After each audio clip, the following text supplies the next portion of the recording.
네, 안녕하세요. 반갑습니다. 이인복입니다. 저는 현재 세컨드브레인 연구소 대표이자 유튜브 일상 IT 채널을 운영을 하는 유튜버이기도 합니다.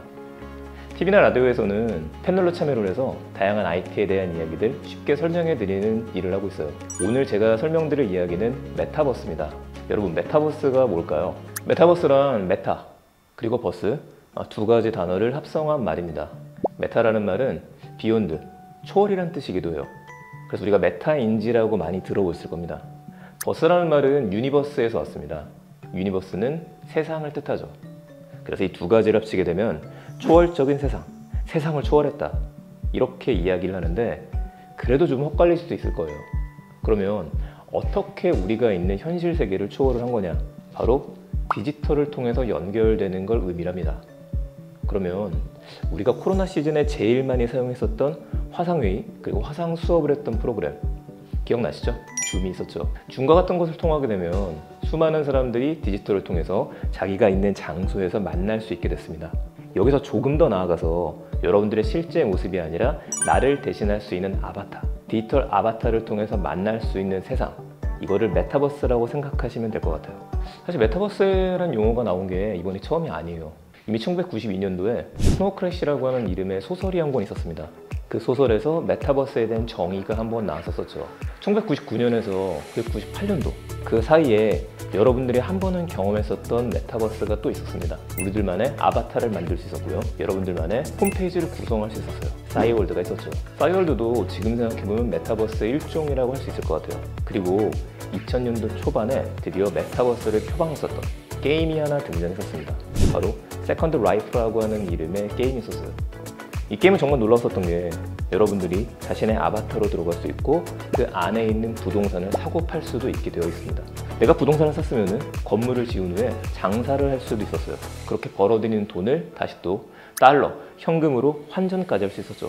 우리가 지금 생각하는 메타버스의 대부분의 정의가 이미 들어가 있었던 게 2000년대 초반이었습니다. 그리고 지금 20년이라는 세월이 흘렀어요. 그렇다면 그동안 잠잠했었다가 왜 다시금 메타버스에 사람들이 주목하기 시작한 걸까요? 바로 코로나 때문입니다. 수많은 사람들이 만나지 못하는 상태가 됐죠. 삶이 잠시 일시 정지 버튼을 누른 것처럼 됐어요. 저하고 여러분들은 집에서 일을 하는 재택 근무를 하게 됐었고 재택 수업을 진행하게 됐습니다. 이렇다 보니까 현실 세계가 아니라 사이버 세상에서 누군가를 만나는 거, 생활하는 거 너무나 자연스러운 일이 됐었죠. 자, 그런데 집에 있는 시간이 길어지면 길어질수록 우리는 어떻게든 다른 사람들을 만나서 소통을 하고 상호작용을 해야 되는데, 이거를 위해서 디지털 플랫폼과 디지털 세상에 대한 관심이 고조되기 시작했습니다. 이건 우리나라뿐만 아니라 글로벌이 마찬가지였어요. 이 기대가 겹치면서 어떤 게 좋을까? 라는 거에 이슈로 나왔던 게 바로 메타버스가 나오게 됐죠. 단순히 개인들이 꿈을 꾸면서 만든 세상은 아닙니다. 현재 글로벌 대기업이라고 할 수 있는 마이크로소프트, 엔비디아, 그리고 회사의 이름까지 바꾼 회사가 있죠. 페이스북, 메타로 이름을 바꿨죠. 이 수많은 기업들이 저마다 메타버스가 무엇인지를 정의를 하면서 자체적인 플랫폼을 구축하기 위해 경쟁을 벌이고 있는 상황입니다.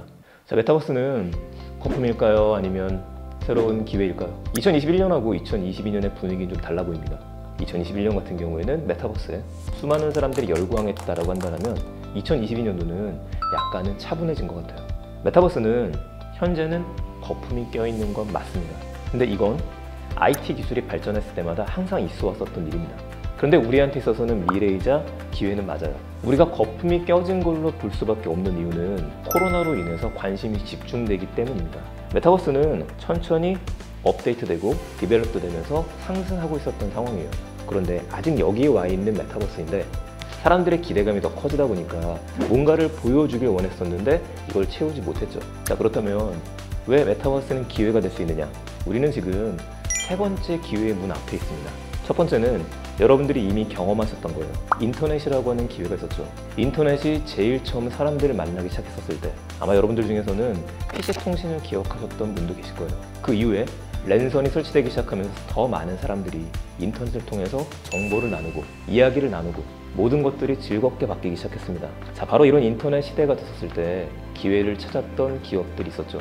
지금도 제국을 이루고 있는 아마존이나 구글, 국내 네이버와 같은 1세대 인터넷 기업들. 두 번째 기회가 왔습니다. 스마트폰이 등장했죠.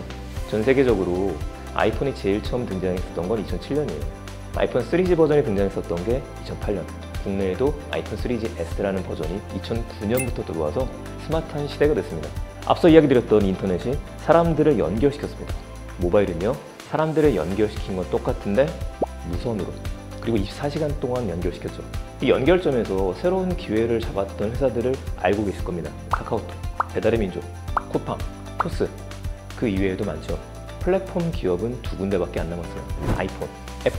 갤럭시 쓰시는 분들은 구글의 안드로이드를 쓰고 있죠. 두 개 회사가 플랫폼을 장악하게 됐습니다. 이렇게 정리해 드릴게요. 메타버스 역시 연결이다. 메타버스는 시간과 공간을 뛰어넘어서 저하고 여러분들을 연결시킵니다. 조금 더 구체적으로 들어가면 만질 수 있는 인터넷이라고 생각하셨으면 좋겠습니다. 만질 수 있다는 거는 우리들한테 전해지는 디지털 정보의 양이 극대화되기 때문에 눈앞에 그 사람이 정말 있는 것처럼 느껴지는 것, 여기까지 진화하는 게 메타버스죠. 이렇기 때문에 아직까지 기회가 많이 남아 있습니다. 아직 플랫폼이 결정되지 않았어요. 핵심 서비스도 나오지 않은 상태입니다. 그래서 이 기회의 문을 잡기 위해서 수많은 기업들이, 그리고 정부기관들이 뛰어들고 있는 상황입니다. 네, 오늘은 이렇게 메타버스의 용어에 대해서 간략하게 정리를 했습니다. 여러분께서도 메타버스는 새로운 기회가 될 수 있다, 여기에 공감하셨을 거라고 생각합니다. 네, 그럼에도 불구하고 요즘 메타버스가 너무 많이 나오고 있죠. 깔끔하게 4가지로 메타버스를 정리를 하고 각각 사례를 통해서 알아보도록 하겠습니다. 지금까지 이인북이었습니다. 감사합니다.